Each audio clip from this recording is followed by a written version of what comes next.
Karri. No morjesta, morjesta. Kukas olet ja mistä tulet? No, minä olen Pietiäisen Kari ja nykyään Helsingissä asustelen, mutta alun perin Iisalmen miehiä olla ja työ vei minut Helsinkiin, niin Joo. sieltä ollaan. Niin justiis. Mitäs muuten teet työksi? Konduktööri kaukoliikenteessä VR:llä ollaan, niin Joo, kyllä. Sulla on täällä tämmönen nopea sininen auto. Mikäs tämä niinku on?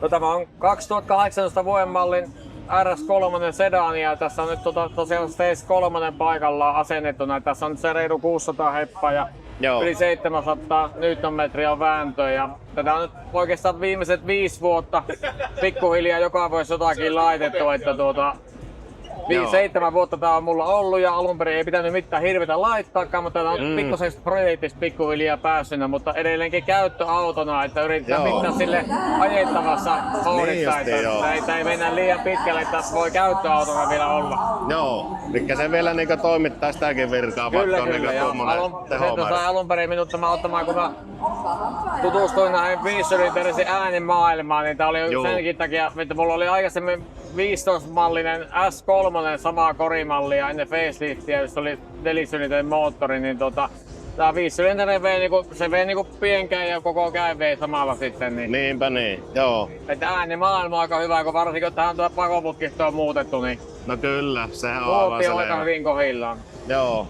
Onko se miten se on tehty tuo voima tuonne niinku lyhykäisyydessä, että sinne on vähän pitänyt jotakin osia jo vaihella? No siis se on edelleenkin vielä niinku moottorin sisäosat on kaikki vakiota. Nyt se alkaa olla sen verran tapittaa mitä hevosvoimat on, että jos tästä mentäisiin ylöspäin, että siitä on hybriditurboa vai isompia suuttimia ynnä muuta laitettu. Että jos tästä mentäisiin ylöspäin, niin sitten se pitäisi avata ja laittaa kaikki männät ja kiertokanget ja mitä kaikkea hilpoti sinne pitäisi laittaakaan. Mutta tää on niinku tapillaan nyt niinku tämän voiman takia, että sitten se vaatisi taas lisää tuhansia euroja, jos tästä mentäisiin niinku ylöspäin.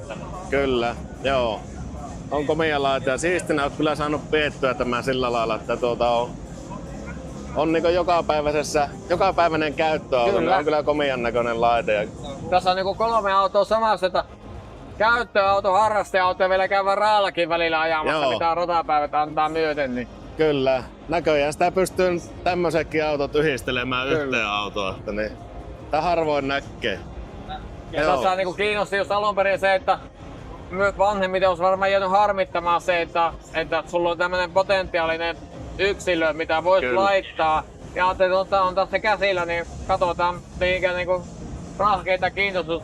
Niinku, katsotaan vielä, että tuleeko tälle vielä lisää, mutta täällä nyt mennään tällä hetkellä.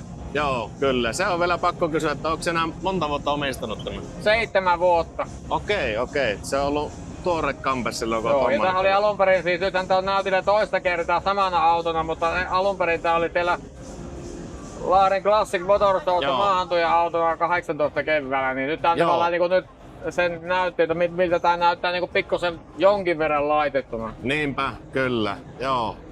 Erittäin paljon kiitoksia, että oot tuonut tänne näytille tämä auto. On kyllä mahtava nähdä liveen. Joo. Kiitoksia paljon. Joo.